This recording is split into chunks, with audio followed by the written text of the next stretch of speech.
اختلافات، في مشاكل بيناتنا، ولكن مش قضيه انه كانه راح ندخلوا في حروب. طبعا أعود إليك مراد الحلو. يعني أول تصريح، هل كان من المفروض أن يبرر بأنه ليس استعراضا للعضلات أو هجوم معاكس؟ ما كانش في قفص الاتهام، لماذا يبرر؟ يعني لما برر دخل في قفص الاتهام. ولكن لو لم يكن فعل ما كان ردا للفعل، ما رأيك؟ هذا هو يعني الكلام من الاول، هذا هو يعني قلبت السؤال فقط. هو لو كان ما كانش عنده حاجه في الموضوع، لو كان ما برر منه، دار لقاء باش يدير الحوصله تاع مرحله الذهاب، كان يدخل مباشره يعني في الموضوع. تريد القول بانك تشكك في نوايا هذا الاجتماع؟ هذا ما فهمته على الاقل. لا، لماذا نقول لك نشكك في النوايا؟ لان حضور 4 اعضاء من الفيدراليه اللي هو من زمان الرابطه تجتمع وحدها.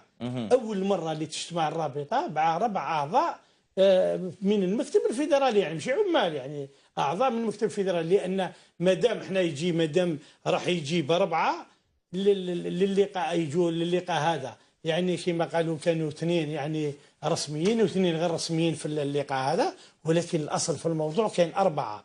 لما نقولوا 4 سي لي 4 كاردينو تاع الصاله محكومين، يعني ما كاش واحد اللي ينجم يتحرك. يعني هنا المشكله هذا يعني نرجع يعني السياق ديالو هذا والتواجد تاع هذا الناس يخلينا نفكر باللي كاين حاجه في الحوار. من المشكله اين تكمن؟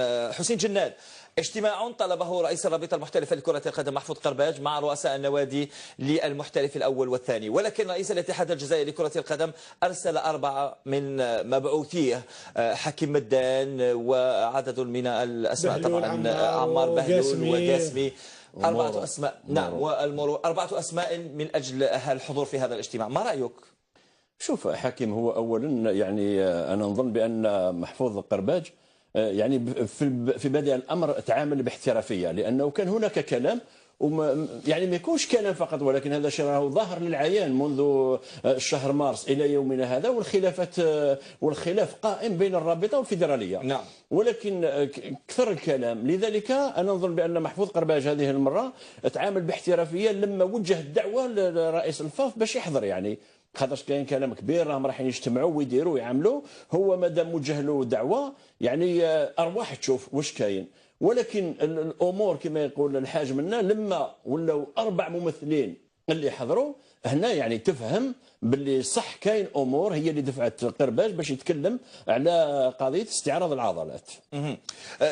طبعا مراد الحلو، البعض يقول بان الغرض من هذا الاجتماع هو تحسين قرباج، ربما لتحسين مكانته بين رؤساء الانديه. انا نقراها نفس القراءه اللي تقولها انت، لان يعني تقريبا لما يقول نديروا نقاش خاص بالمرحله الذهاب، نقول ما هي الفائده انه يقول لي يعطيني الاحصائيات تاع مرحله الذهاب، وانا انا في الفريق تاعي مهتم باشياء اخرى، وخاصه احنا نحتاج الى كما يقولوا كونستا دي شوز، ولا نقولوا احنا الحلول لاشياء. مثلا حنايا نصر حسين ده يقول لك احنا ظلمنا من طرف الحكام. نقول الى هل ترى موجود كلام؟ لانهم في اللقاء تكلموا على لجنه التحكيم ولجنه المنازعات، يحولوها للرابطه، ولا هذو لجان في اصل الموضوع تاعهم لجان يعني يسون انديبوندونت، ما عندهمش علاقه لا بالرابطه ولا بالفيدراليه. ولكن اطراف اخرى تقول بانه مهم جدا ان يلتقي رئيس رابطه باعضاء برؤساء النوادي القسم الاول والثاني من اجل معرفه ما حدث خلال مرحله الذهاب وما يتطلب عمله في مرحله الاياب. لماذا نفكر الا بالمرحله بالشيء السيء ربما ما يطرحه البعض على انه حكيم؟ انا نرجع لك التصريح تاع الرئيس. التصريح تاع الرئيس قال لك صلاحيات الرابطه محدوده.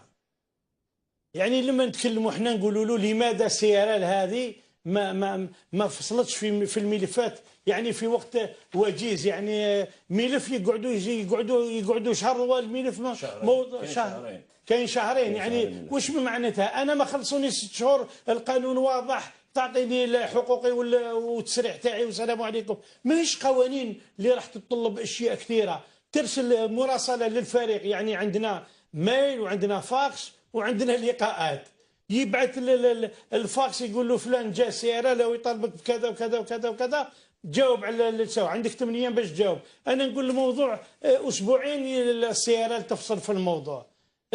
قضيه الحكام كاع نخبوا عليها، واش معناتها كي نتلاقاو معاه مادام حنا لما يقول لك نسمع يقول لك الحمد لله هذه السنه ما فيش يقول الفيدراليه ما كاينش مشاكل التحكيم. كيفاش من اللي بدات البطوله والناس تبكي على التحكيم من اللي بدات البطوله؟ ولكن مشاكل قليله مقارنه بالسنوات لا الفارطه. لا لا ما تدخمتش فقط. حسين جناد انت خبير في التحكيم، مشاكل قليله ما رايك؟ ما انا نقول لك انا نصح حسين عندنا 3 مقابلات الاخرين كلها مربوطه بالحكام. احنا 3 مقابلات مربوطه بالحاج. انا اذا برك ما تدخل سامحني نقول له هذه احنا لماذا ما دخلناش الموضوع؟ اقصائنا من كاس الجزائر لماذا ما ضخمناش؟ لان الحاكم حاكم دولي ورايح الشان 2018 كذا دخلنا ما معاهم ما كيظلمونا نبداو نخمو نلبسوا ليغون باش نضربوهم. وماشي غير احنا الصحافه كل اسبوع انا نحير كيفاش كل اسبوع ما جاش اسبوع وين واحد ما قالش وكيلكم ربي بنفس الحده اللي كانت وكانوا يخافوا. لا بنفس الحده اللي كانت سنوات سابقه. لا اكثر من ذلك حكيم. نقول لك لماذا؟ لان لما كانوا يعاقبوا الناس لما يتكلموا ولاو دوك يتكلموا باسلوب ظريف يقول لك وكيل ربي نخليها بور سا كونسيونس، والاخر اللي قال لك هذا مرتشي وقال لك هذا وهذا. يعني في الحقيقه حاجه واحده برك الاخر قالها باسلوب خاشن وهذا العام يقولوها باسلوب يا ودي باسكو لو كان تهضر يسسبونديوك ولا يقولوا كيلو ربي نخليها سا كونسيونس. اجبد المقابلات وارجع الايام لو كان تلقى يوم واحد ما فيه شكوى من الحاكم. حسين جناد انا شوف في الملتقى تاع اصلاح كره القدم اللي دار مؤخرا كنت شفت الحكم الدولي السابق سي محمد زكريني يتحدث يعني في قناه هكذا على المباشر يقول بان هذه المرحله هذه اللي انتهت مرحله الذهاب كانت 111 مقابله واحده اللي كان ربما يعني الحكم فوصى فيها الريزلتا. يعني كي تشوف هو يقول باللي كان مقابله واحده من 111 واليوم نشوف السي مراد الحلو يقول لك نصر حسين داي فقط 3 حكام وتشوف بقيه الفرق. انا نقول لك باللي يعني التحكيم كل الفرق تعرضت للظلم. هل بنفس يعني الظلم الذي كان في فترة سابقة دائما أو التحكيم شوف التحكيم كان وما زال ويبقى بهذه الطريقة. الحلقة لأنه راح تتأزم في نهاية الموسم. في البداية نقول لك بداية السنة هذه فيه أخطاء كثيرة. الأسلوب تغير هذا ما كان يعني كانوا بغيو يسبوا ودوك ولاو يقولوا كيلك ربي وجوت لا ساتا كونسيونس باسكو سمعناهم في التصريحات تاع المدربين كامل ما كاينش فريق سلك. لا هي الرابطه لحد الساعه هي الرابطه راهي تطالب باش لجنه التحكيم ما تبقاش تابعه للفيدراليه، يعني تعاود تولي تابعه للرابطه، لان الان الناس واش راهي تنتقد؟ الفيدراليه هي اللي مكلفه بالتعيينات تاع الحكام هذو، ولكن في نهايه المقابله عند نهايه المقابله الناس تنتقد قرباج وتنتقد الرابطه. انا نظن بان هنا الرابطه يعني في هذه تقدر تقول عندهم الحق. علاش حتى انت تعين الحاكم وانت دير كل شيء ومن بعد الحاكم من نهار اللي يغلط يجوا يحاسبوني انا نظن في هذه عندهم حق يعني باش يطالبوا باش سعود لك حسين جناد وايضا مراد الحلو لاستكمال بقيه النقاش، ولكن بعد اذان صلاه العشاء حسب توقيت الجزائر العاصمه وما قارب استيقاظ. وحتى مثلا انتم تتحدثون عن تحكيم، البعض يقول صح فيه اخطاء مثل ما حدث مع النصريه مع الحكم غربال. هل عوقب غربال؟ لا لن يعاقب. لن يعاقب ام لم يعاقب؟ لن يعاقب. لم ولن. لماذا؟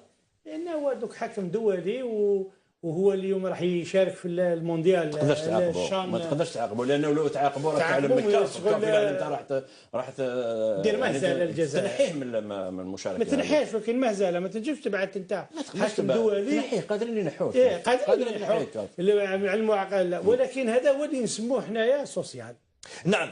مراد الحلو طبعا تحدثنا على انه ما فيهش شن هجوم معاكس، ولكن فيه تصريح اخر بالنسبه لمحفوظ قرباج يقول على انه اجتماعه مع رؤساء الانديه ليس فيه اي نيه للانقلاب على رئيس الفاف خير الدين زتشي، او هكذا يقول محفوظ قرباج.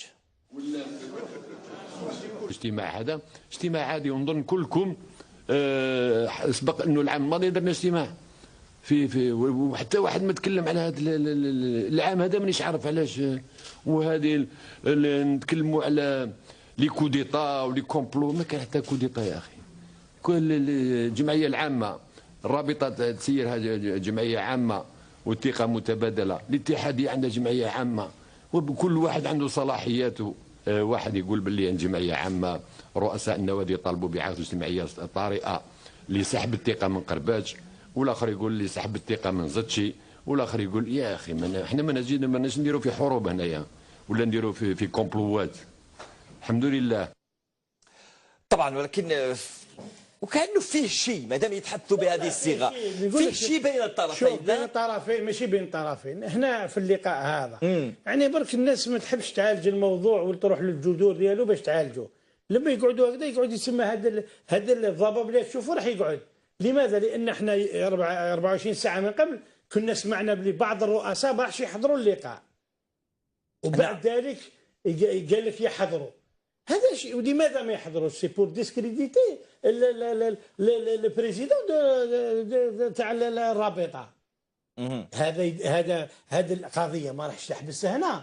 لما راح يصيبوها الليدر راح يعاودوها الى اليوم. كيما نقولوا ما خلاوهاش تخمر، راهي راح تخمر نهار واحد اخر، لانهم هما ما حبيش. اسمح لي، تفضل. قضيه الوثيقه وقضيه سحب الثقه من خير الدين زرتشي، الوثيقه موجوده، الوثيقه موجوده والناس مضات، وازيد من 70 واحد اللي مضاوا باش يسحبوا الثقه من خير الدين زرتشي. من هم رؤساء الرابطات، رؤساء النوادي، رؤساء الانديه. فيهم رؤساء الانديه، كاين رؤساء انديه، كاين رؤساء الرابطات. من وصل الى اسلم؟ شوف ما نقولكش انا كي نقول لك من اصل 103 كاين 76 اللي مضاو، يعني راهي تجاوزت الثلثين، راهي جوزت الثلثين. الوثيقه موجوده اليوم. اسمح لي حكم، اسمح لي. الارماده هذه اللي رسلها اليوم خير الدين زرتشي، اللي كلفهم هذا باش يروحوا يحضروا هذا الاجتماع اللي يبدو من الوهله الاولى انه اجتماع عادي جدا، وكما راه يقول محفوظ قرباج بانه حتى السنه الماضيه وداروا هذا الاجتماع. ولكن حتى فيه اجتماع مثل ما تقول انت سحب الثقه من زرتشي، فيه اجتماع لسحب الثقه ايضا يقولون لقرباج من خلال، سامحني، من خلال اجتماع بعض رؤساء النوادي تعرفهم جيدا. بعض الاسماء يقولوا انه حتى لسحب الثقه من قرباج، هذا ما قيل. كاين، ولكن الوثيقه الرسميه الحدثه انا اللي على بالي بها الوثيقه، ان كاين وثيقه رسميه ممضات من طرف رؤساء انديه ورؤساء رابطات هي اللي سحب الثقه من خير الدين زرتشي. وصلك اجتماع بانه بعض الاسماء اجتمعت حتى من بعض رؤساء النوادي؟ كاين اجتماع، لانه اذا تتذكروا التصريح تاع قرباج اللي كان نوعا ما، يعني كان نوعا ما سخون التصريح تاعو من قبل، عندها حوالي اسبوع، لما قال بانني باق وساترشح مره اخرى.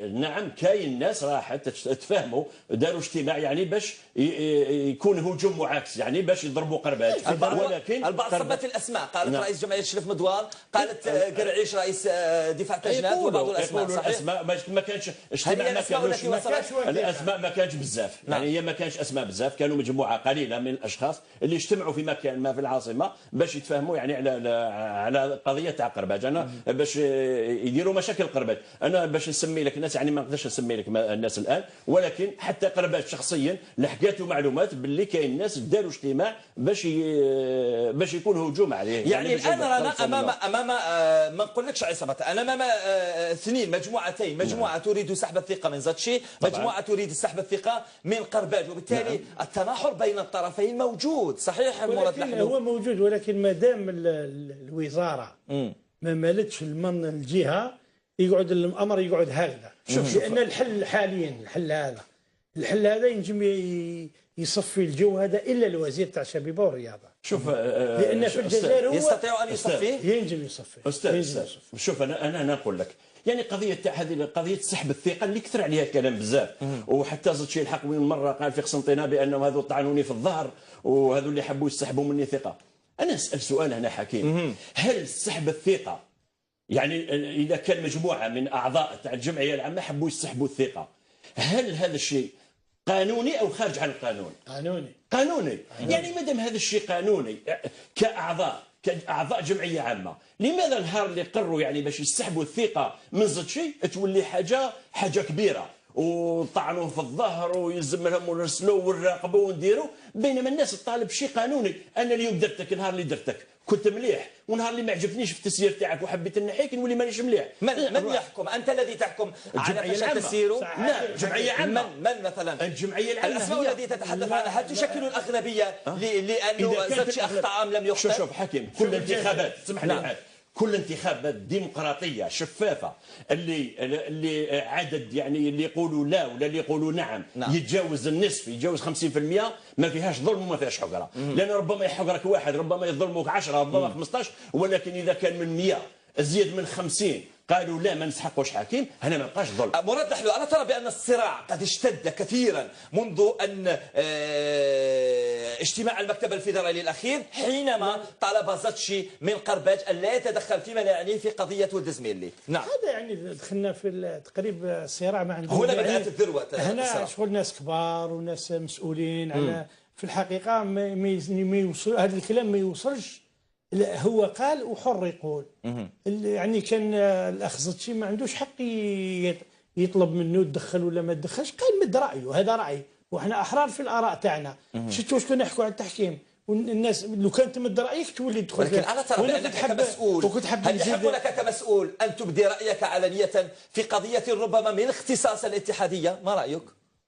والله ما اختصاص. اذا قلت انا ساتحدث كمواطن عادي. نتحدث الوزير ويتحدث عدة مرات. لا الوزير حكي لا يا رجل يا مراد سامحني لما تكون في منصبك سامحني مراد ويقول انا هذا رايي. لا يا رجل كان اشياء وين هو بررهم قال انا اتحدث في هذا الموضوع كمناصر للفريق الوطني. ولا مستحيل انت كمسؤول هنا تحاسب على تصريحك لانك مسؤول ستبدي رايك، ليس راي انفرادي، هنا راي ستمثل انت الرابطه. شوف انا هذه حقيقه وانا كنت يعني جا في السياق كنت حاب نزيد كلام عليه من قبل. هو لماذا ما نسحبوش الثقه من زاتشي؟ كانت الحكومه تشوف الموضوع صعب جدا وتعرف باللي تسير كره القدم هذه راهي في الظرف الحالي واللي قبله يعني تري سونسيبل. ما كانوش حابين يعاودوا يدخلوا في الدوامه، ولو كان سحبوا منه الثقه كانوا ما يلقاوش حل. لانه حتى تصريح قرباج بعدما عاتبه خير الدين زاتشي خلال اجتماع المكتب الفيدرالي قال مازال ما خلقش اللي يعطيني انذار ولم اتدخل في قضيه ولد زميلي بهذه التصريح. لا حكيم قضيه ولد زميرلي يعني كونوا واقعيين. قضيه ولد زميرلي مش قضيه زاتشي ولا قضيه اتحاديه، قضيه الجزائر. قضيه الجزائر ولد زميرلي ولا زاتشي ولا غدوه كي يروح للكافي راح يمثل الجزائر في 10 من جانفي سيفصلوا فيها رسميا. 10 من جونفي خلاص اللي بيجاز ما نبقاوش نهضروا. كيف اللي بيجاز مازال خلاص العاشر كيف يا حكيم انت تسوق لاشياء ما نسوقوا حتى الحاجه. كيف انت الناس من المكتب التنفيذي للكاف يقول لك ما لحقنا حتى شيء من الجزائر وحنا ما زلنا شادين بذاك الخيط الراشي. ما دام انه ولد زميلي يمثل نصر حسين داي هل ارسل ملفه؟ هذا ممكن الملف بعثوه متاخر وهذا يدل على هذا. ولكن احنا الى يومنا هذا الشيء الغريب اننا ما صبناش ما عطاوناش من هو المسؤول على هذه الفضيحه. الاتحاديه هي المسؤوله. شكون لا مسؤول؟ كاين انسان مسؤول عليه، كاين مسؤول ولكن اللي ما بعثش يحسب على الاتحاديه. على الاتحاديه ما راحش يجيبوا لنا واحد نحن نتحدث على الاتحاديه لا نتحدث عن شخص. لا على الاتحاديه كاين واحد. انا ما نشوفش واحد يدير خطا مثل هذا ويقعد في مكان هذا الخطا هذا خطا جسيم. الحاج اسمح لي انا نظن بالاتحاديه الجزائر كامله. الاتحاديه اي مؤسسه عندها رئيس، عندها المسؤول رقم واحد. اي شيء يصرى في ذيك المؤسسه مخالف للقوانين او شيء اللي يتحاسب عليه المسؤول رقم واحد. انت عندك شهر ولا شهرين في يدك ما تفعل شيء. كان يعطينا هو اذا كان هو ماشي هو اللي كان سبب في هذا، هو كان يخرج للعلن شكون صاحب يا اخي صاحب الخطا يليسونسيه ولا يوبخوه. ماكش تسمع في التصريحات مؤخرا نتاع اعضاء في المكتب الفيدرالي يقول لك لو كان ترشح ولد زميرلي ما كانش راح شكون اللي يقول لنا باللي راح يفوز. لا هذا مش كلام هذا يقال يا رجل. شوف انا نقول لك حاجه، ولد زميرلي لو كان راح ترشح كان تكون عنده حظوظ كبيره. حظوظ كبيره. احنا اليوم ما كناش كاع نتوقع احمد يكون رئيس على طبعا واليوم هو الرئيس. ولكن لما تشوف المنافس تاع ولد زميرلي ولد زميرلي عنده امكانيات كبيره باش يجوز، لان المنافس نتاعو ليبي وعلى الصعيد القاري يعني على الصعيد القاري ما عندوش حتى شيء. لانه في 2009 الصعيد القاري عنده يكون عنده لان الاخر ما عندوش. يا رجل تسمح لي انت تقول اشياء غير مفهومه تماما. لا تسمح لي تسمح لي تفهمها اللي ما يحبش الليبي حتى ما يعرفش ولد زميرلي ينتخب على ولد زميرلي. تسمح لي في 2009 الليبي لما ترشح مع ممثل الجزائر شحال دم من الصوت في افريقيا من 54 بلد ادى الصوت تاع ليبيا فقط 53 صوت ضده. هل هذو اللي كانوا ضده اليوم يكونوا معاه؟ اليوم شوف السفارات الجزائريه عندهم النشاط هذا موجود عندهم. عندك نشاط في الجزائر كثير؟ لا حاليا عندك نشاط قوي خارجيا؟ تقدر في افريقيا تقدر. هو لو كان ترشح انا هدرت مع الاخ ولد زميرلي في الموضوع. هو لو كان الملف تاعو تبعت وتقبل هو كنا نفكروا ديجا. نحكي لك بانه كان عندنا فكره لان هذا موضوع وطني، مش صحيح موضوع وطني طبعا مش موضوع فيدرالي. يعني. كان عندنا سفارات في بعض الدول وكان عندنا كانت عنده فكره انه يعرض بعض الرؤساء تاع الفيدراليه اللي يحبوا يتنقلوا. جميل. وكاين بعض الفيدراليات اللي قويه كنا حنا هو مع الفرقه ديالو يتنقل لها. يعني فيه تخطيط من اجل الفوز على الاقل باهم المقاعد. هذا صراحه خطا في الفيدراليه. خلال هذا الاجتماع ما يقوله رؤساء الانديه حول اجتماع اليوم مع رئيس الرابطه المحترفه لكره القدم. فيه تصريح ولا ما فيش؟ انا شخصيا طلبت منهم كلهم يعني انه ما يكثروش علينا بطلب التاجيل والتاخير، يعني يحترموا الرزنامه اللي يعطينا لهم لحد نظن طلعتوا عليها حتى التواريخ محدده يعني الجولات. فتطرقوا الاخوه على قضيه التحكيم لانه الاخوه يشتكيوا من التحكيم. يعني الحين على رئيس الرابطه ويكون فيه لقاء في اقرب الاجال مع رئيس الاتحاديه بحضور كل الرؤساء، لان الهدف تاعهم هو هدف واحد. يعني ما كانش والخلافات هل البيزنطيه يعني ما تخدم حتى واحد، تخدم لا الرابطه لا الاتحاديه لا للانديه. اليوم حبينا يعني من خلال اللي رحبنا بها احنا كرؤساء انديه وصوتوا عليها باش هذا الفورم يعاود يرجع، ولكن بشريطه ما تكونش الاكراهات اللي كان كاينه من قبل. يديروا اليد في اليد باش يبينوا لهذ الناس اللي دايرين الاشاعات بحاجه اللي كما يقول لك تمد فرصه الكره الجزائريه. اذا داروا حوصله على لا فازالي éventuellement les différents problèmes que tous les présidents rencontrent. Et Inch'Allah, bon, c'était une bonne chose de faire des réunions comme ça.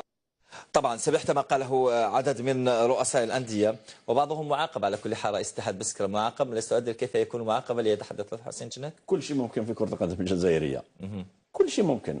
لما تكلمت قبيل يعني قلت لك لما تقول طعنوني في الظهر وانت تروح يعني تسني بيتيسيون كونتر شخص اخر، يعني كل شيء ممكن، كل شيء وارد في كرة القدم الجزائرية. مراد لحلو، اجتماع طبعا اليوم ظاهريا يبدو بأنه من أجل على الأقل مناقشة ما قيل في مرحلة الذهاب والحديث عن مرحلة الإياب، ولكن يبدو بأن الأمر فيه رائحة غريبة، لأنه الحديث على مثلا هم تحدثوا على أبرز القرارات اقتراح فوروم لمنتدى الرؤساء، حكوا على البرمجة على حقوق أيضا البث التلفزيوني، حكوا على الاحتراف، وإن كان حسن حمار خرج من الاجتماع اليوم لست أدري لماذا، وحتى عرامة طبعا مناجير شباب قسنطينة خرج بسبب غريب يبدو، لأنه قال بأنه الطائرة راح تروح وكأنه الاجتماع غير مهم. هذا حديث لأنه تعطي الشيء غير ما عندوش قيمة كبيرة. مانيش عارف، تفضل. شوف هو اللقاء هذا دوك اللي كنت تعطي له قراءة سياسية هذا باش يسجل الأخ قرباج يسجل في الدفتر ديالو بأنه تلاقى بالرؤساء، لأن اللقاء هذا حتى الموضوع تقول واش فيه زيادة، واش يفيد واحد تنقل من قسنطينة باش يلحق منذ زمان. وحنا نقولوا الاقتراح في وقتاش الاقتراح في نهاية السنة باش نروحوا نتناقشوا مع التلفزيون ولا أي تلفزيون ثاني أننا نكونوا يعني تريد القول من خلال ما استخلصت من قولك أنه اجتماع غير مهم، اجتماع تقريبا تافه، اجتماع لتصفية حسابات. نعم، هذا اللقاء قرباش داروا باش هو يسجل بأنه جاء، وباش كانت الحالات كان دخان كثير باش يوضح الرؤية. نعم. وكلنا نعرف كرة القدم وهذا وقته، لأن باش نفهمك حاجة اللي حفظتها منذ زمان. هذه اللقاءات وعلاش ما يحاولوش يديروها في جواني وجوية وأوت؟ نقول لك لماذا؟ لأنهم قاعد يخافوا، لأن اليوم أنت ما عندكش حق تتحرك. لو كنت تتحرك ضد الفيدرالية يوروا لك النزول بسرعة، تتحرك ضد الرابطه كذلك. كنت قلتها لي من فتره، صح؟ قلت لك من فتره كل اللقاءات تاع الرؤساء روح حوس في فتره ما يديروش انتخابات. مستحيل يديروا انتخابات في جويي اوت.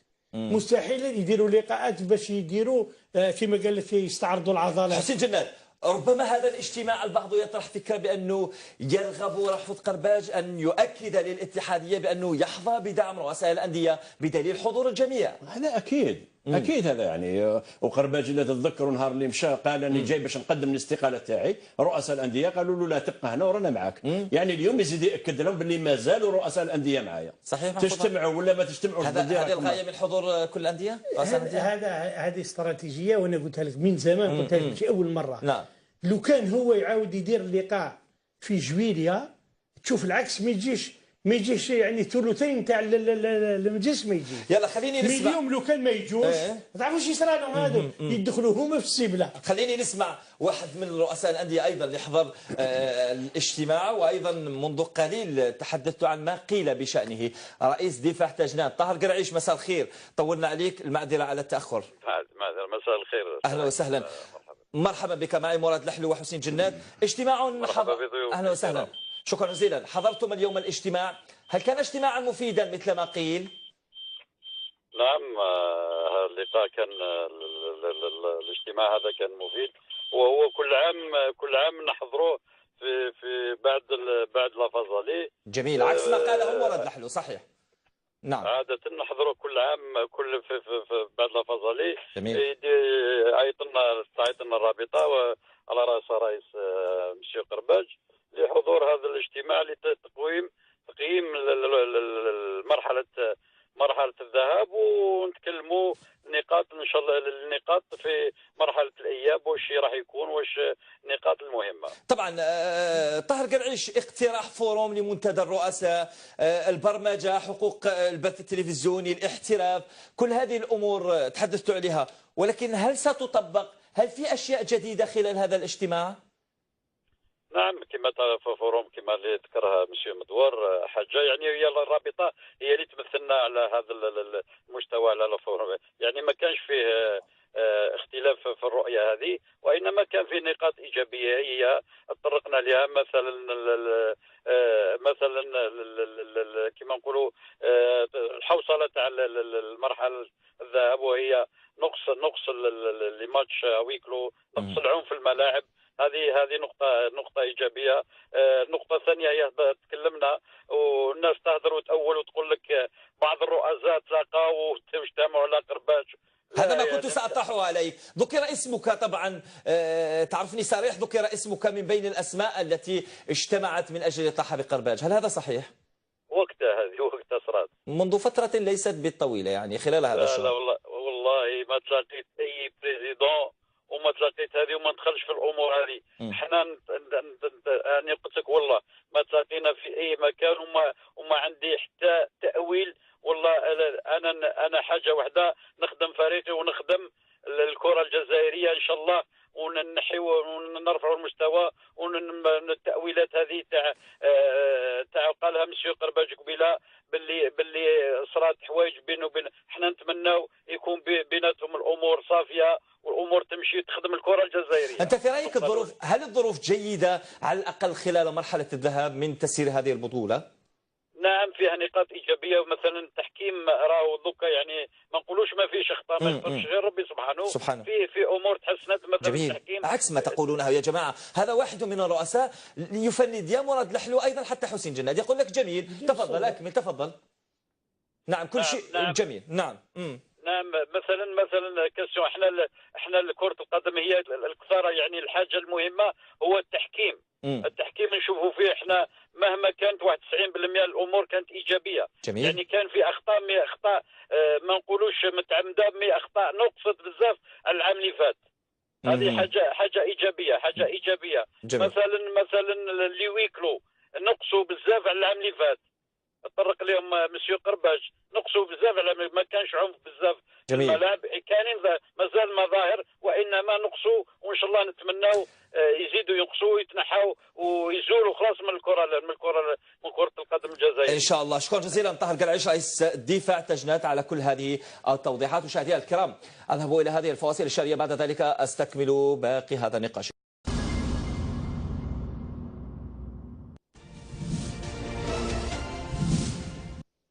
الجزء الأخير من ما تبقى من نقاش على المباشر اللي خصه لاجتماع رئيس الرابطة المحترفة لكرة القدم مع رؤساء الأندية المحترف الأول والثاني، والذي تم الحديث فيه عن العديد من القرارات، فورم لمنتدى الرؤساء على البرمجة، حقوق البث التلفزيوني، الاحتراف، وأيضا الحديث على أنه الصراع يتجدد بين خالد بن زتشي ورئيس الرابطة المحترفة لكرة القدم من خلال توجيه اتهامات بين الطرفين. مراد لحلو وحسين جناد، أجدد بكما التحية. سمعت ما قاله طاهر قرعيش، قال لك لا مشاكل كثيرة، أعطى لك حتى أكثر من 95% على التحكيم، كل شيء مميز مراد لحلو. والله أنا نوعدك إلا إذا كان ربما فريقك فقط انظر من الحاج شيء صغير. لا لا لا لا والله شوف ناخذ هذه وإن شاء الله نبعث لك الرسالة. أنت قلت لو كان يكون مقابلة في كل جولة كاين مقابلة. هذا في الكواليس، لا نقولها له على المباشر. ولكن إن شاء الله نبعث لك، ندير البحث ونبعث لك كامل اللي قريتهم ونبعثهم لك تشوف باللي كاين مشاكل كثيرة، كاين مشاكل كبار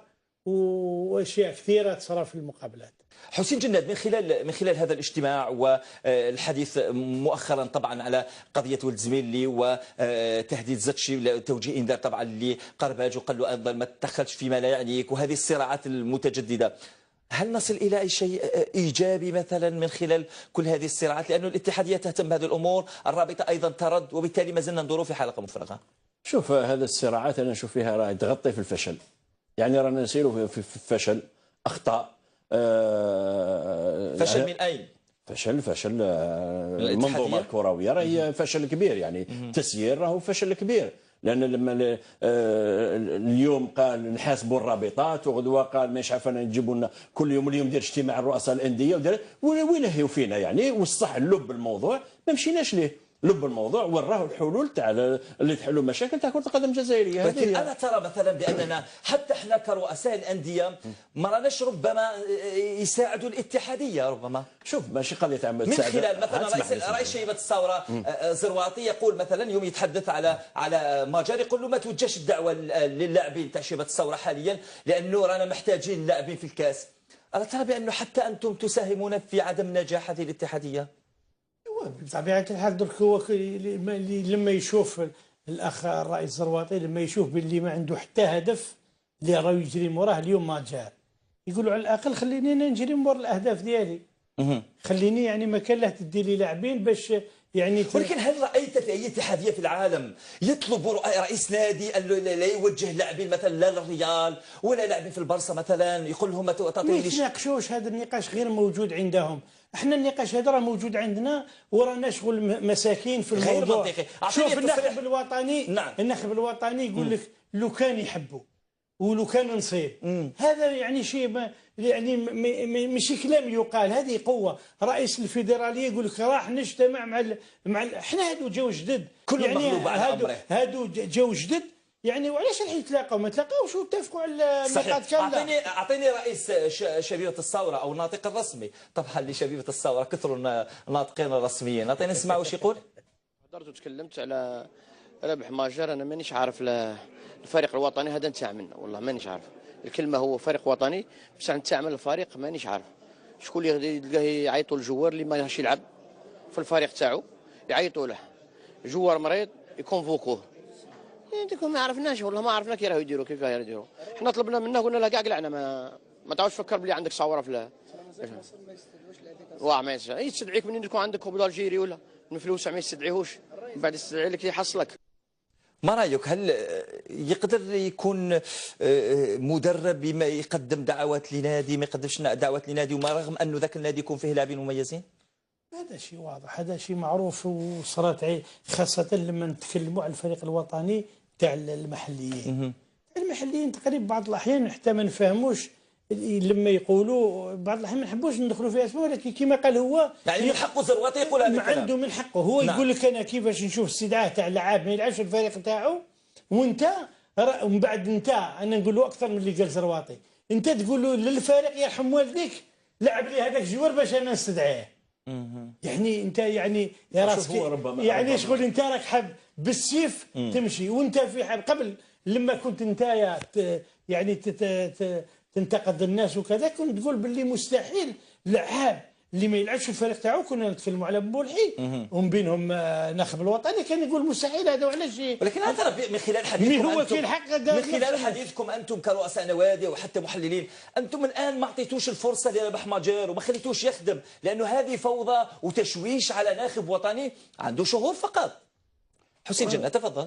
والله شوف انا الكلام اللي يقول فيه زرواطي انا ما نوافقوش، يعني لما تقول ما تستدعيليش اللاعبين توعي، انا متاكد باللي كاين لاعبين في شبيبه الثوره ماذا بهم يلعبوا في المنتخب الوطني، صحيح. وماذا بهم يبرزوا وماذا بهم يحترفوا، يعني ما نروحش نحرم انا اللاعب اللي حاب باش يتالق وحاب باش يلعب، علاش نحرمه؟ وربما المنتخب الوطني في امس الحاجه ليه. صحيح. ولكن نكونوا واقعيين، يعني مثلا وشبيبه الثوره من ابرز النوادي حاليا المتميزه في البطوله من خلال مستوى لازم نفهموا الكلام ديالو.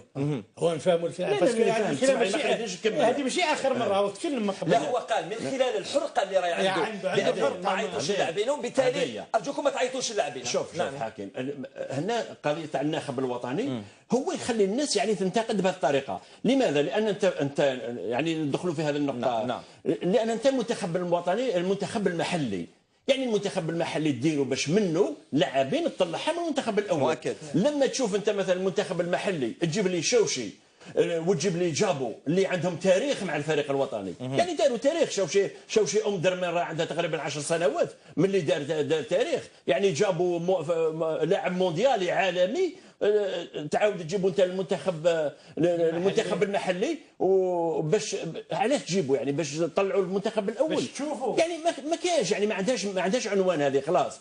وفي نفس الوقت يعني ربما صح يكون زرواطي عنده الحق هنا، تحرم لاعبين اللي ربما يعني عندهم الحراره هذيك اللي حابين يعني يبينوا باش يبرزوا باش يكونوا في الفريق الاول. يستاهلوا يكونوا بدليل بدليل هذه ليست مزيه، بدليل شبيبه الثوره فريق متالق وعنده لاعبين مع الثلاثي الاوائل، الثلاثي او الاربعه الاوائل المراكز. يعني علاش راني نقول لك يعني كاين فرق في مؤخره الترتيب استدعوا منهم لاعبين. جميل. هذا ماهوش مقياس، ولكن من خلال هذا الاجتماع طبعا ورد الفعل بين الاتحاديه وبين الرابطه، نحن نسير في حلقه مظلمه تماما. السيد مراد الحلو، هي ماهيش اليوم مظلمه، احنا كانت في الظلمه هو اللي جاوا دخلوا ديريكت في النفق مظلم مباشره. لان الاقصاء تاعنا كان مر وكان مبني من قبل، ما كانش مبني على المستقبل. كان كيما نسموه احنا الله غالب دوك لازم نقولوها، كانوا في مرحله البريكولاج، معناتها اللي يجي موراه وما حبوش يديروا لا كاسور ديفينيتيف، لان نشوفوا من بعد هذيك كيفاش عاود استدعى نفس الفريق اللي ما تاهلش ونفس اللاعبين وما حاولش يغامر بالمحليين وما حاولش، راح يقعد في نفس المستوى وفي نفس الطريقه مادام ما غير حتى حاجه من الاخرين. هو صرح قال باللي ماشي مليون دو جور او لوندومان نغير الفريق. هذه بالنسبه للمنتخب. انا اتحدث بين الصراع الان بين الرابطه والاتحاديه اللي يبقى متواصل بين والدليل على ما حدث هذا الاجتماع والتصريحات ما ينتهيش حاجه لن ينتهي. من ينتهي؟ يقول لك حاجه ما نقصد لا زتشي ولا قرباج، شيء منطقي في الحياه. يجي رئيس بلديه في بلديه صغيره كي يجي يزروط كاع الناس، ما ينجمش يجي واحد عنده فكره الاخر. لا ولكن الامر يختلف. لا انا نظن تسمح لي الحاج، انا نظن باللي الاتحاديه مع الرابطه محكوم عليهم باش يتجاوزوا الخلافات حتى ولو لم تكن صديقي. لا مطالب كان صحيح. شوف يا جناب تسمح لي لا كملوا بهذه الطريقه الحاج، الا كملوا بهذه الطريقه ولي شوف رايحين يكملوا، ما تستنى حتى نتيجه، غير بسنه تنتهي، ما تستنى حتى نتيجه ولا شوف تبقى هكذا الصراع. شوف سنه راح تنتهي ويقعد نفس الصراع، والعام المقبل يقعد نفس الصراع. هادو في الصح، هادو فاش خربطوا الامور. كاين انتخابات تندار في نفس الوقت، باسكو هاد لا ليغ ناسيونال الرابطه الوطنيه هذه لا جي بار بروكوراسيون، هي تابعه للفيدراليه. هادو اللي من تحتها مش فاهم واش يقولوا. هو المعلم الفوقهم يقولوا له لا نعطينا كاع جناحتك ورجليك وانت قاعد الراس الفوقه. هو اللي هادو كاع الناس. هذا المشكل القانوني تاعها.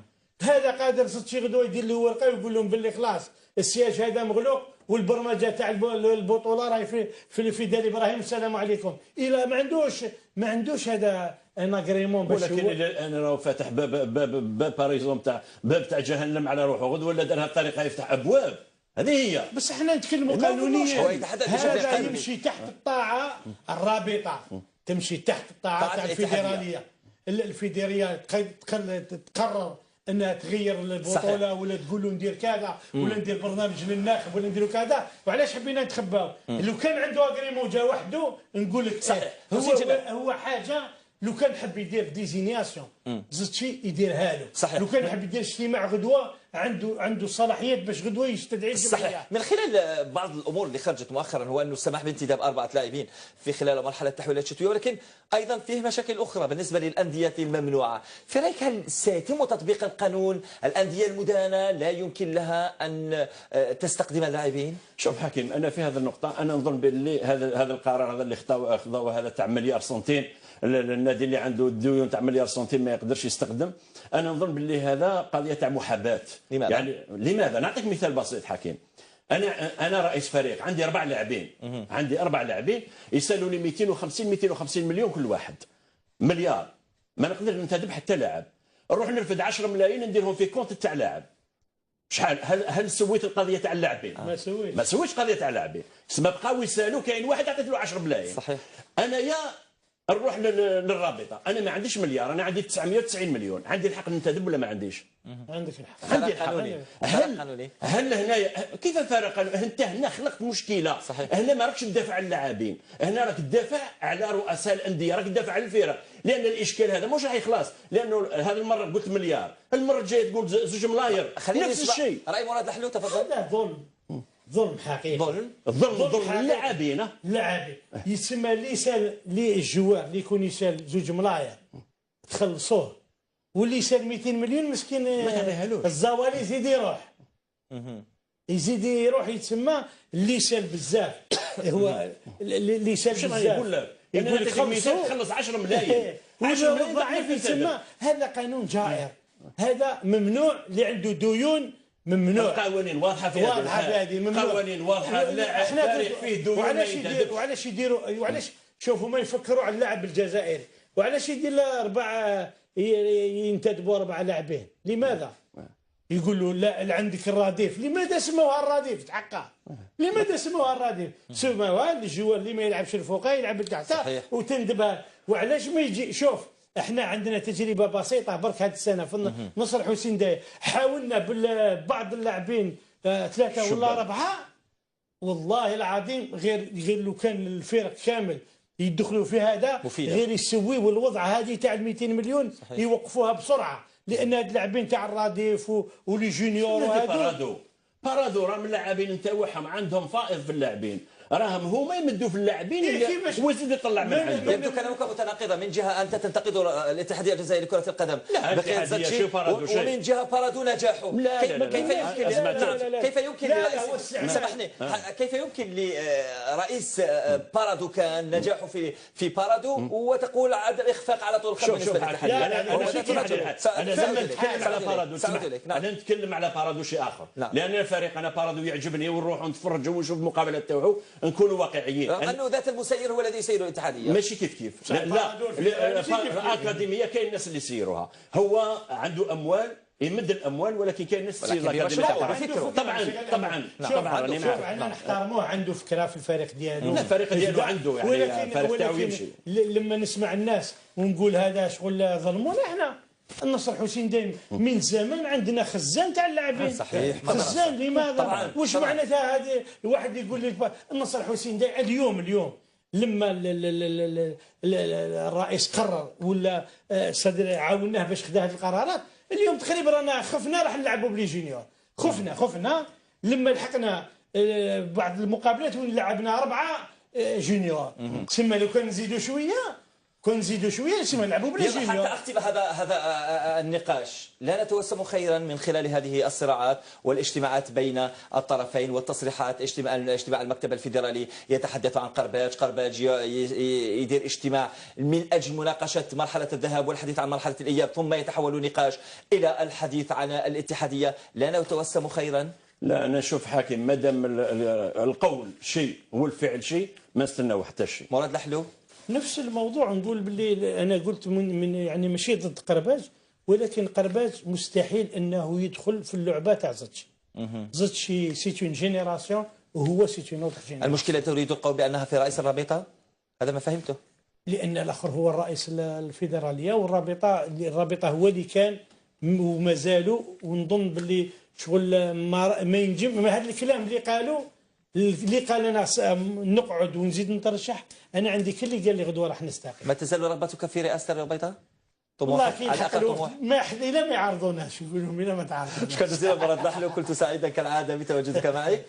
شكرا جزيلا حسين جنان. انا تمنيت والله تفضل. يعني تمنيت وقت فات كنت ضد باش يكون رئيس اتحاديه، ولكن كي شفت هذه الصراعات تمنيت يعني لو كان رئيس اتحاديه ربما يتفاهم مع قرباج وتمشي الامور لاباس. شكرا جزيلا لك.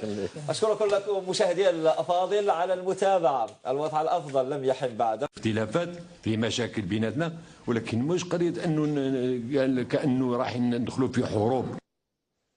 طبعا اعود اليك مراد لحلو. يعني اول تصريح، هل كان من المفروض أن يبرر بأنه ليس استعراضا للعضلات أو هجوم معاكس؟ ما كانش في قفص الاتهام، لماذا يبرر؟ يعني لما برر دخل في قفص الاتهام. ولكن لو لم يكن فعل ما كان ردا للفعل، ما رأيك؟ هذا هو يعني الكلام من الأول، هذا هو يعني قلبت السؤال فقط. هو لو كان ما كانش عنده حاجة في الموضوع، لو كان ما برر منه، دار لقاء باش يدير الحوصلة تاع مرحلة الذهاب، كان يدخل مباشرة يعني تريد القول بأنك تشكك في نوايا هذا الاجتماع؟ هذا ما فهمته على الأقل؟ لا، لماذا نقول لك نشكك في النوايا؟ لأن حضور 4 أعضاء من الفيدرالية اللي هو من زمان الرابطة تجتمع وحدها. أول مرة اللي تجتمع الرابطة مع 4 أعضاء من المكتب الفيدرالي، يعني مش عمال، يعني أعضاء من المكتب الفيدرالي. لأن مادام راح يجي ب4 للقاء، يجوا للقاء هذا، يعني كما قالوا كانوا 2 يعني رسميين و2 غير رسميين في اللقاء هذا، ولكن الاصل في الموضوع كان 4. لما نقولوا 4 سي لي 4 كاردينو تاع الصاله محكومين، يعني ما كاش واحد اللي ينجم يتحرك. يعني هنا المشكله هذا يعني نرجع يعني التصريح ديالو والتواجد تاع هذا الناس يخلينا نفكر باللي كاين حاجه في الحوار. من المشكله اين تكمن؟ حسين جنان، اجتماع طلبه رئيس الرابطه المحترفه لكره القدم محفوظ قرباج مع رؤساء النوادي للمحترف الاول والثاني، ولكن رئيس الاتحاد الجزائري لكره القدم ارسل 4 من مبعوثيه، حكيم مدان وعدد من الاسماء، طبعا عمار بهلول وقاسمي، 4 اسماء. نعم، والمرور 4 اسماء من اجل الحضور في هذا الاجتماع. ما رايك؟ شوف حكيم، هو اولا يعني انا نظن بان محفوظ قرباج يعني في بدء الامر تعامل باحترافيه، لانه كان هناك كلام يعني ما يكونش كلام فقط، ولكن هذا شيء راهو ظاهر للعيان منذ شهر مارس الى يومنا هذا، والخلاف قائم بين الرابطه والفيدراليه. نعم. ولكن كثر الكلام، لذلك انا نظن بان محفوظ قرباج هذه المره تعامل باحترافيه لما وجه الدعوه لرئيس الفاف باش يحضر، يعني خاطرش كاين كلام كبير راهم رايحين يجتمعوا ويديروا ويعملوا. هو مادام وجه له دعوه يعني ارواح تشوف واش كاين. ولكن الامور كما يقول الحاج منا، لما ولاو 4 ممثلين اللي حضروا هنا، يعني تفهم باللي صح كاين امور هي اللي دفعت قرباج باش يتكلم على قضيه استعراض العضلات.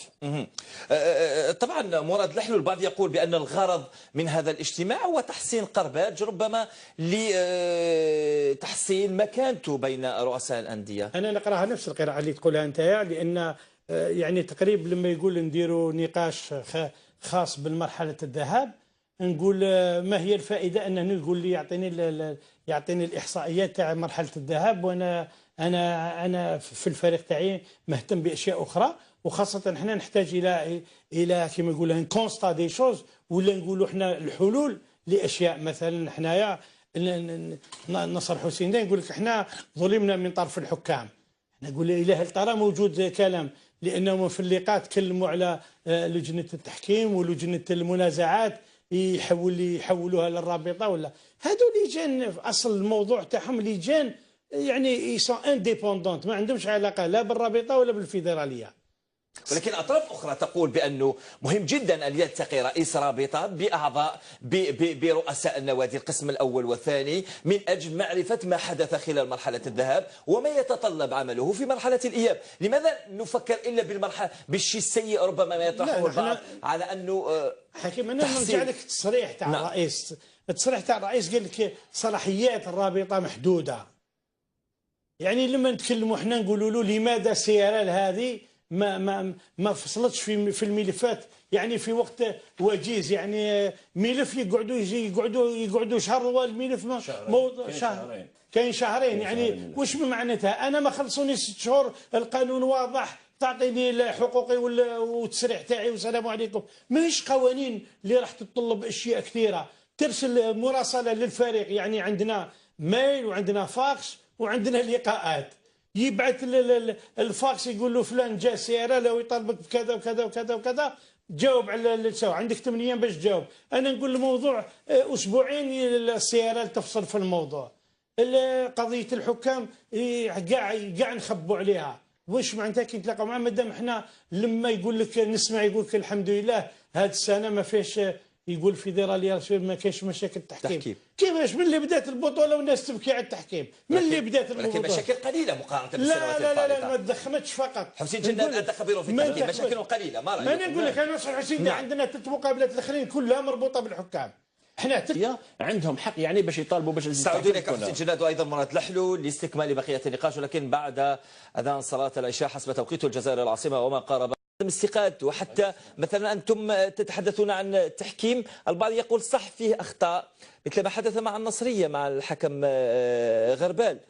هل عوقب غربال؟ لا لن يعاقب. لن يعاقب ام لم يعاقب؟ لن يعاقب. لم ولن. لماذا؟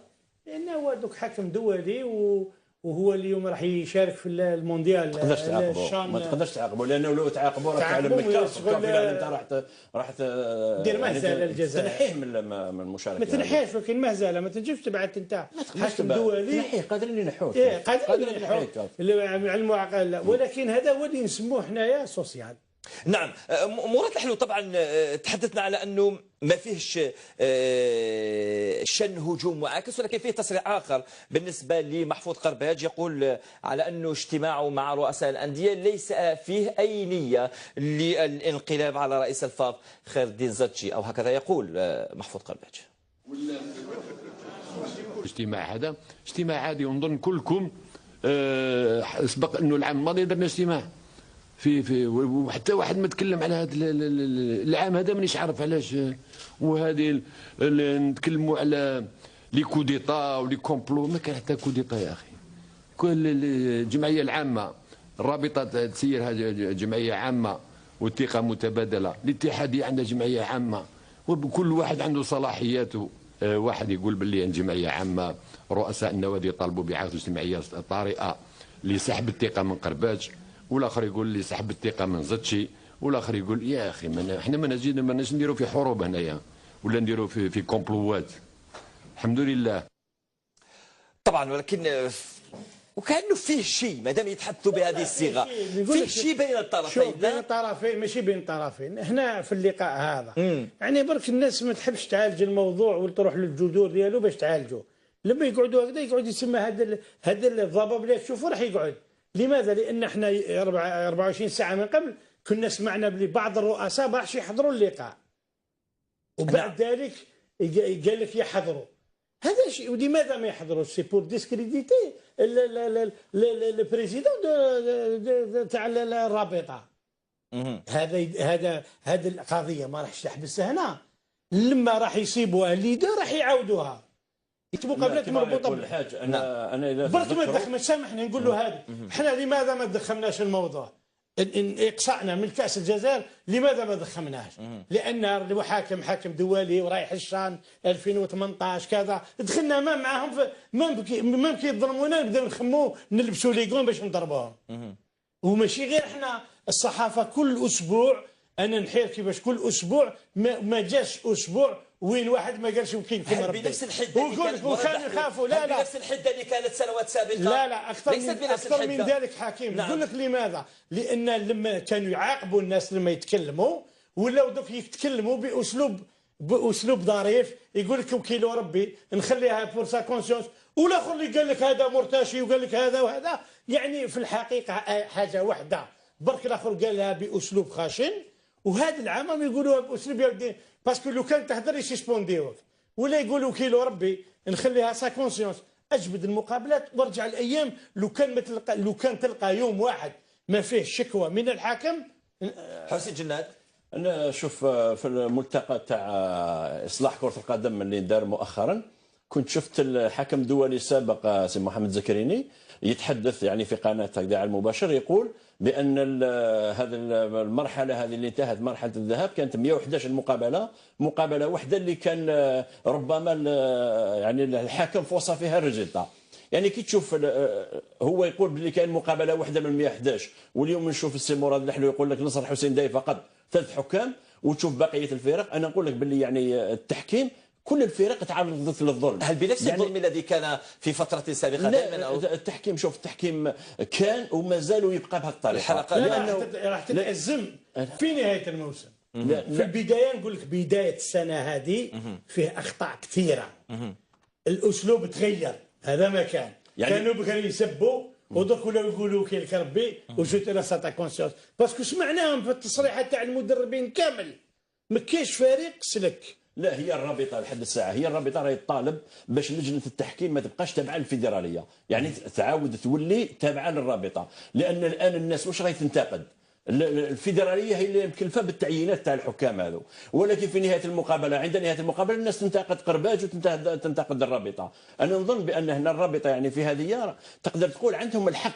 علاش حتى انت تعين الحاكم وانت دير كل شيء ومن بعد الحاكم من نهار اللي يغلط يجوا يحاسبوني انا نظن في هذه الى اليوم كيما نقولوا ما خلاوهاش تخمر، راهي راح تخمر نهار واحد اخر لانهم هما ما حابينش. اسمح لي تفضل. قضيه الوثيقه وقضيه سحب الثقه من خير الدين زرتشي، الوثيقه موجوده الوثيقه موجوده والناس مضات وازيد من 70 واحد اللي مضاوا باش يسحبوا الثقه من خير الدين زرتشي. من هم رؤساء الرابطات، رؤساء النوادي، رؤساء الانديه، في رؤساء الانديه، كاين رؤساء انديه، كاين رؤساء الرابطات. من وصل الى اسم؟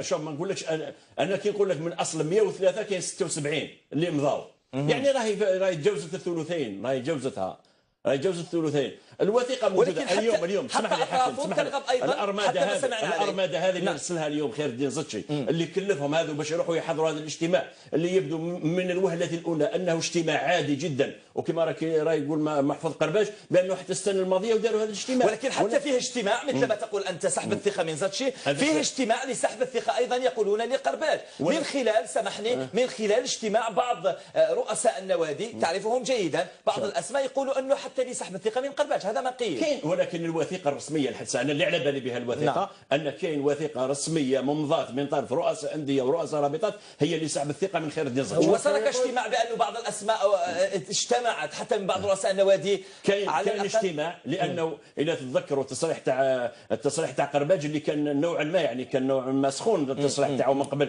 عندها حوالي اسبوع لما قال بانني باق وساترشح عوده اخرى. نعم كاين ناس راحت تفهموا داروا اجتماع يعني باش يكون هجوم معاكس يعني باش يضربوا قرباج. ولكن البعض صبت الاسماء، قالت رئيس جمعيه شرف مدوار، قالت قرعيش رئيس دفاع تجنات وبعض الاسماء. صحيح الاسماء ما كانش اجتماع، الاسماء ما كانش بزاف، يعني هي ما كانش اسماء بزاف، كانوا مجموعه قليله من الاشخاص اللي اجتمعوا في مكان ما في العاصمه باش يتفاهموا يعني على قضيه تاع قرباج، انا باش يديروا مشاكل قرباج. انا باش نسمي لك الناس يعني ما نقدرش نسمي لك الناس الان، ولكن حتى قرباج شخصيا لحقاته معلومات باللي كاين ناس داروا اجتماع باش يكون هجوم عليه. يعني الان رانا امام ما نقولكش عصابه، انا امام اثنين مجموعتين، مجموعه تريد سحب الثقه من زرتشي، مجموعه تريد سحب الثقه من قرباج، وبالتالي التناحر بين الطرفين موجود. صحيح مراد الحلو هو موجود، ولكن ما دام الوزاره ما مالتش الجهه يقعد الامر يقعد هكذا. شوف لان الحل حاليا الحل هذا ينجم يصفي الجو هذا الا الوزير